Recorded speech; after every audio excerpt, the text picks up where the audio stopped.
பிஸ்மில்லாஹிர் ரஹ்மானிர் ரஹீம். கண்ணியத்துக்குரியவர்களே, உங்களுக்கு தெரியுமா அஸ்ஸுனூப் பாவங்கள் உங்களுக்கு தெரியுமா? எது இப்லீஸை அல்லாஹ்வுடைய ரஹ்மத்தில் இருந்து விலக்கியது, எது இப்லீஸுக்கு அல்லாஹ்வுடைய லானத்தை வாங்கி தந்தது, எது ஃபிர்அவுனையும் அவர்களுடைய சமூகத்தையும் கடலில் மூழ்கடித்தது, எது சமூது கூட்டத்தையும் நபி சாலிஹின் கூட்டத்தையும் அழித்தது, எது காரூனை இந்த பூமியில் சொருக வைத்தது, அழிக்க வைத்தது, இந்த பூமியில் ஏற்படுகின்ற கஷ்டம், இந்த பூமியில் ஏற்படுகின்ற துன்பம், இந்த பூமியில் ஏற்படுகின்ற வேதனை, இவற்றிற்கெல்லாம் காரணம் என்ன தெரியுமா? கேள்வி பலவாக இருந்தாலும் பதில் ஒன்றுதான். இதற்கெல்லாம் முக்கிய காரணம் அஸ்ஸுனூப், பாவங்கள். இந்த பூமியில் எந்த ஒரு சோதனையும் விழுவதில்லை, இந்த பூமி பாவத்தால் நிரம்புவதாலே தவிர.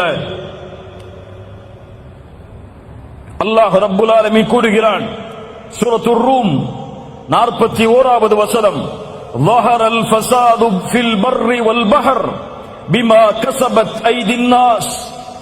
கடலிலும் நிலத்திலும் குழப்பங்கள் பரவுகிறது. ஏன்? மனிதர்களுடைய கரங்கள் சம்பாதித்த பாவத்தால்.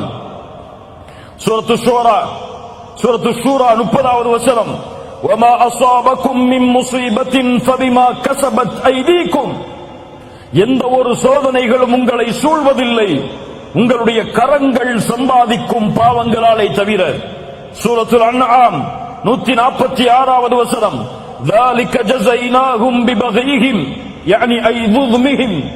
அவர்களுடைய அநியாயத்தின் காரணத்தாலே அல்லாஹ் இந்த வேதனையை கூலியாக கொடுத்தான். சூரத்துல் ஆல இம்ரான் 11வது வசனம், فأخذهم الله بذنوبهم. அவர்களுடைய பாவங்களாலே அல்லாஹ் அவர்களை பிடித்தான். அல்லாஹ்வுடைய தூதர் ஸல்லல்லாஹு அலைஹி வஸல்லம் சொன்னார்கள், உணவின் விரிப்பை நோக்கி பசித்தவன் எப்படி பாய்வானோ அது போன்ற எதிரிகள் என் சமூகத்தை நோக்கி பாய்வார்கள். அல்லாஹ்வுடைய தூதரே, அந்த நேரத்தில் நாங்கள் குறைவான எண்ணிக்கையில் இருப்போமா? அல்லாஹ்வுடைய தூதர் சொன்னார்கள், இல்லை, ஒருபோதும் இல்லை. பல் அன்தும் யௌமைதின் கஸீர், அதிகமான எண்ணிக்கையில் இருப்பீர்கள். ஆற்றில் வெள்ளப்பெருக்கத்திலே வரக்கூடிய நுரையை போன்று உங்களுடைய எண்ணிக்கை இருக்கும். என்ன அர்த்தம்? எண்ணிக்கை எல்லாம் கோடான கோடி. உலகத்தின் 2வது தரமுடைய மக்கள், எந்த நாட்டிலும் முதல் தரம், அவ்வளவு உலகத்தின் மெஜாரிட்டி. ஆனால் ஆற்றின் வெள்ளப்பெருக்கத்தில் வரக்கூடிய நுரைக்கு என்ன மதிப்போ அதுதான் அந்த எண்ணிக்கைக்கு மதிப்பு. ஏன் அல்லாஹ்வுடைய தூதரே மேலும் சொன்னார்கள், அல்லாஹ் எதிரிகளுடைய பயத்தை, உங்களுடைய எதிரிகளுடைய உள்ளத்திலிருந்து உங்கள் மீதுள்ள பயத்தை அல்லாஹ் எடுத்து உங்களுடைய உள்ளத்தில் அல்லாஹ் வகுனை சாட்டுவான். ஏன் இதுவெல்லாம் ஏன் நடக்கிறது? என்ன காரணம்? அல்லாஹ் விரும்பியதால் நடக்கிறதா? இல்லை. ஹுப்புத் துன்யா வ கராஹியத்துல் மௌத், உலக ஆசை, மரணத்தை வெறுக்கக்கூடிய தன்மை, இந்த இரண்டும் பெருகிவிடும் என்று அல்லாஹ்வுடைய தூதர் ஸல்லல்லாஹு அலைஹி வஸல்லம் சொன்னார்கள். ஆம், இதுவெல்லாம் எதை சொல்கிறது? இந்த பூமியில் பாவங்கள் நிலையாக இருப்பதால் தான் அல்லாஹ்வுடைய சோதனையும் வேதனையும் வருகிறது. இது ஒட்டுமொத்த சமூகத்திற்கும் தனிப்பட்ட மனிதருக்கும் சரி. ஆனால் கேள்வி கேட்கலாம், பலர் பாவம் செய்கிறார்கள், ஆனால் அவர்களுக்கெல்லாம் அருட்கொடைகள் கொட்டு என்று கொட்டுகிறது. பாவம் செய்யக்கூடிய மனிதன் செல்வத்தில் அதிகரிக்கிறான். பாவம் செய்யக்கூடிய மனிதனுக்கு உலகத்திலே மாடான மாளிகைகள் எப்படி கிடைக்கிறது? பாவம் செய்தால் தண்டனை உண்டென்றால் ஏன் இப்படி நடக்கிறது? அல்லாஹ்வுடைய தூதர் ஸல்லல்லாஹு அலைஹி வஸல்லம் அதற்கும் பதில் சொன்னார்கள். ஒரு அடியானுக்கு அல்லாஹ் இந்த பூமியில் உள்ள அருட்கொடைகளை கொடுக்க ஆரம்பிக்கிறான், அவன் பாவம் செய்தாலும் என்றால் அது அவனுக்கு கொடுக்கப்படுகிற அருட்கொடை அல்ல, அவனுக்கு அல்லாஹ் கொடுக்கின்ற வாய்ப்பு. சிறிது சிறிது அல்லாஹ் அவனை பிடிப்பான். எப்படி? இந்த ஆயத்தை ஓதிக்கொள்ளுங்கள். சூரத்துல் அன்ஆம் 44வது வசனம், فَلَمَّا نَسُوا مَا ذُكِّرُوا بِهِ فَتَحْنَا عَلَيْهِمْ أَبْوَابَ كُلِّ شَيْءٍ. எப்போது எம்முடைய நினைவை அவர்கள் மறக்கிறார்களோ அப்போது வானத்துடைய எல்லா கதவுகளும் அவர்களுக்காக திறக்கப்படும். அல்லாஹுவை மறந்தால் வானத்துடைய கதவுகள் திறக்கப்பட்ட அருட்கொடைகள் கொட்டும். ஆனால் ஹத்தா இதா ஃபரிஹூ பிமா ஊது, அல்லாஹ் கொடுத்ததை கொண்டு அவர்கள் நிம்மதியோடு வாழ்ந்து கொண்டிருக்கும் பொழுது அஹத்னாஹும் பக்தா, திடீரென அல்லாஹ் அவர்களை பிடித்து விடுவான். அதற்கு பிறகு நஷ்டவாளிகளாக அவர்கள் மாறிவிடுவார்கள். அல்லாஹு அக்பர். கண்ணியத்துக்குரியவர்களே, உங்களுடைய வாழ்வாதாரம் குறைகிறது என்றால், ரிஸ்கில் உங்களுக்கு நெருக்கடி ஏற்படுகிறது என்றால் ஒரே காரணம்தான், நீங்கள் பாவத்தில் மூழ்குகிறீர்கள். உங்களுடைய இல்மு குறைகிறது என்றால் ஒரே காரணம்தான், பாவத்தில் மூழ்குகிறீர்கள். இப்னு மஸ்ஊத் ரலியல்லாஹு அன்ஹு அவர்கள் சொன்னார்கள், ஒருவன் கற்கின்ற இல்மை மறக்கிறான் என்றால் அதற்கு காரணமாக நான் அறிவது பில் ஹதீஅத்தி யஅமலுஹா, அவன் செய்யக்கூடிய பாவம்தான். இமாம் ஷாஃபிஈ ரஹிமஹுல்லாஹ், இமாம் மாலிக் அவர்களுடைய மாணவர். இமாம் மாலிக் அவர்கள் இமாம் ஷாஃபிஈ அவர்களுடைய இல்மின் திறமையை பார்த்து வியந்தார்கள். 9 வயதில் இமாம் மாலிக் எழுதிய முவத்தாவை முழுவதுமாக மனனம் செய்தார்கள். இமாம் ஷாஃபிஈ 9 வயதில் அழைத்தார்கள், யா ஷாஃபிஈ, உன்னுடைய இல்மை பார்த்து வியக்கிறேன். அல்லாஹ் உன்னுடைய கல்வில் நூரை வெளிச்சத்தை ஏற்படுத்தி இருக்கிறான். அந்த வெளிச்சத்தை பாவங்களால் அணைத்து விடாதே ஷாஃபிஈ. சுப்ஹானல்லாஹ். என்ன அறிவுரை பாருங்கள், என்ன அறிவுரை பாருங்கள். ஆம் கண்ணியத்துக்குரியவர்களை, எல்லாவற்றிற்கும் பாவங்கள் தான் காரணம். என்னால் சரியாக தொழுகையை நிறைவேற்ற முடியவில்லை, ஏன்? இரவு வணக்கத்தில் என்னால் ஈடுபட முடியவில்லை, ஏன்? பாவ மன்னிப்பின் பக்கம் விரைய முடியவில்லை, ஏன்? அல்லாஹுவை அதிகமாக நினைவு கூற முடியவில்லை, ஏன்? பொய்களை புறங்களை பேசுவதை விட்டு விலக முடியவில்லை, ஏன்? உறவுகளை சேர்த்து வாழ்வதை விட்டு பெற்றோர்களுக்கு பணிவிடை செய்வதில் என்னால் நெருங்க முடியவில்லை, ஏன்? அதிகமாக அல்லாஹ்வுடைய பாதையில் என்னால் கொடுக்க முடியவில்லை, ஏன்? கேள்விகள் பல தொடர்கிறது.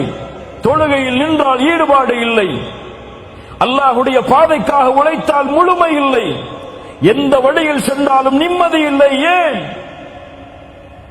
அலி இப்னு அபி தாலிப் அவர்களிடத்தில் ஒரு மனிதர் வந்து கேட்டார், யா அலி, ஹுர்ரிம்து மினஸ் ஸலாத்தி பில்-லைல், இரவுடைய வணக்கத்தில் இருந்து தூரமாகிறேன், தடுக்கப்படுகிறேன். ஆனால் காரணம் தெரியவில்லை அலியே, ஏன் இரவு வணக்கத்தை என்னால் தொழ முடியவில்லை? அலாரம் வைக்கிறேன், மனைவி எழும்படி என்னை எழுப்பிவிடு என்று கூறுகிறேன், எல்லா வசதிகளையும் ஏற்படுத்துகிறேன், ஆனால் இரவு வணக்கத்தில் ஈடுபட முடியவில்லை அலி, ஏன்? அலி அவர்கள் சொன்னார்கள், அந்த ரஜுலுன் கது கையதத்க துனூபுக், நீ பாவங்களால் பிணைக்கப்பட்ட கட்டப்பட்ட மனிதனாக இருக்கிறாய். தொழுகையை சரியாக தொழ முடியவில்லையா? முயற்சி எடுத்தும் உங்களிடத்திலே பாவங்கள் இருக்கிறது. அல்லாஹ்வை முழு மனதோடு அழைக்க முடியவில்லையா? உங்களிடத்திலே பாவங்கள் இருக்கிறது. இரவு வணக்கத்திலே ஈடுபட முடியவில்லையா? உங்களிடத்திலே பாவங்கள் இருக்கிறது. நன்மையில் முன்னேற முடியவில்லையா? உங்களிடத்திலே பாவங்கள் இருக்கிறது. இதிலிருந்து நீங்கள் தௌபா செய்து விலகாமல் எந்த ஒரு சோதனையும் உங்களிடமிருந்து நீங்கள் நீக்க முடியாது. நபி நூஹ் அதைத்தான் சொன்னார் சமூகத்திற்கு. சூரத்து நூஹ், நபி நூஹ் சொன்னார்கள், ஃபகுல்து இஸ்தக்ஃபிரு ரப்பக்கும் இன்னஹு கான கஃபாரா. நபி நூஹ் தன் சமூகத்திற்கு சொன்னார், இஸ்தக்ஃபிரு ரப்பக்கும், ரப்பிடத்திலே மன்னிப்பை தேடுங்கள், அவன் மன்னிக்க கூடியவனாக இருக்கிறான். யுர்சிலிஸ் ஸமாஅ அலைக்கும் மித்ராரா, மலைகளை அவன் தொடர்ச்சியாக ஏற்படுத்துவான். அவனிடத்திலே பாவ மன்னிப்பை தேடுங்கள். உலகத்தில் செல்வத்தாலும் குழந்தைகளாலும் இந்த உலகத்தின் தோட்டங்களாலும் அதில் ஓடக்கூடிய ஆறுகளாலும் அல்லாஹ் உங்களுக்கு உதவி செய்வான், ஏற்படுத்துவான். அல்லாஹ்விடத்திலே மன்னிப்பை தேடுங்கள் என்று நூஹ் அலைஹிஸ்ஸலாத்து வஸ்ஸலாம் அவர்கள் சொன்னார்கள். ஆம் கண்ணியத்துக்குரியவர்களே, அல்-இஸ்திக்ஃபார் எம்முடைய பாவங்களுக்குரிய மன்னிப்பு எம்முடைய வாழ்வின் கவலையை நீக்கும், எம்முடைய துக்கத்தை நீக்கும், எமக்கு வரக்கூடிய சோதனையை நீக்கும். ஒரு சோதனை வருகிறது, வேகமாக செல்கிறீர்கள், ஒரு வாகன விபத்து ஏற்பட்டு விடுகிறது, அல்லது ஒரு வியாபாரத்திலே முன்னேறி கொண்டு செல்கிறீர்கள், நஷ்டம் ஏற்படுகிறது, குடும்ப உறவுகள் பிரிய காரணமாகிறது. அப்போது நினைக்காதீர்கள் இதற்கெல்லாம் வேறு காரணமாக இருக்குமோ, இதுவெல்லாம் வேறு யாராவதுடைய கண்ணின் காரணமாக ஏற்பட்டு இருக்குமோ என்று நினைக்காதீர்கள். நீங்கள் நினைக்கக்கூடிய முதல் நினைப்பு, என்ன பாவம் செய்தேன் நான், எந்த பாவம் என்னிடத்திலே இருக்கிறது, நான் சோதிக்கப்படுகிறேனே, என்ன பாவத்திற்கு நம்மிடத்திலே மன்னிப்பை தேட மறந்துவிட்டேன், அதை நினைவு கூர்ந்து மன்னிப்பை தேடுங்கள். என் வாழ்வில் நடந்த ஒரு செய்தி. இந்த நாட்டிலே ஒரு வாகனத்திலே நான் சென்று கொண்டிருக்கும் பொழுது ஒரு பெண் என்னுடைய வாகனத்திலே மோதிவிட்டாள். மோதிய பிறகு என்னுடைய வாகனம் அதிகமாக பாதிக்கப்படுகிறது. அந்த பெண் இறங்கி வருகிறார்கள், மன்னிப்பு கேட்கிறாள். அப்போது என் கணவன் வரட்டும், இருவரும் சேர்ந்து நாம் போலீஸ் ஸ்டேஷனுக்கு போவோம் அப்படின்னு சொல்லி அந்த பெண் சொல்றாங்க. வெயிட் பண்றோம். அவங்களுடைய கணவன் வர்றார். மாஷா அல்லாஹ், அல்லாஹ் அவருக்கு அருள் செய்யட்டும். வந்து பார்த்தால் யாரின் மீது தவறு என்று உணர்ந்து கொண்டால் தன் மனைவியின் பக்கம் தான் தவறு என்று ஒரே வார்த்தை தான் சொன்னார். நீ ஏதோ பாவம் செய்திருக்கிறாய், செல் 2 ரக்காத் தொழு, அல்லாஹ்விடத்திலே மன்னிப்பு தேடு, அதற்கு பிறகு நாம் காவல் நிலையத்திற்கு செல்லுவோம். அல்லாஹு அக்பர். அந்த பெண் சொன்னால் பரவாயில்லை, நாம் சென்று விட்டு வந்து தொழுது மன்னிப்பை தேடுவோம். இல்லை இல்லை இல்லை, இதற்கு காரணம் நாம் செய்கின்ற பாவமாகத்தான் இருக்கும். செல், தொழுது விட்டு வா, அதற்கு பிறகு போவோம். அல்லாஹு அக்பர். இப்படிப்பட்ட மனிதர்கள் இந்த பூமியிலும் வாழ்கிறார்கள். ஆம் கண்ணியத்துக்குரியவர்களே, இந்த நிகழ்வும் இது போன்ற நிகழ்வுகளும் நம்முடைய வாழ்வில் ஏற்பட்டால் முதலாவது நினையுங்கள், எந்த பாவம் என்னிடத்தில் இருக்கிறது, சரியாக தொழுகிறேனா, சரியாக ஜக்காத்தை கொடுத்தேனா, ஹஜ் கடமையாக ஹஜ் செய்தேனா, புறம் பேசுகிறேனா, பொய் பேசுகிறேனா, பெற்றோர்களுக்கு மாறு செய்தேனா, மனைவிக்கு நோவினை செய்தேனா, பிள்ளைகளுக்கு நோவினை செய்தேனா, என் ரப்பை நினைவு கூற மறந்தேனா, என் ரப்புடைய தொடர்பில் துண்டித்து இருக்கிறேனா. இந்த பாவத்தை விட்டு நீங்கினால்தான் என் சோதனை அகலும் என்று நினைத்தால் அல்லாஹ் ரப்புல் ஆலமீன் அந்த பாவ மன்னிப்பில் என்னுடைய வாழ்வின் கவலைகளை, பிரச்சனைகளை நீக்குவான். பிஸ்மில்லாஹிர் ரஹ்மானிர் ரஹீம்.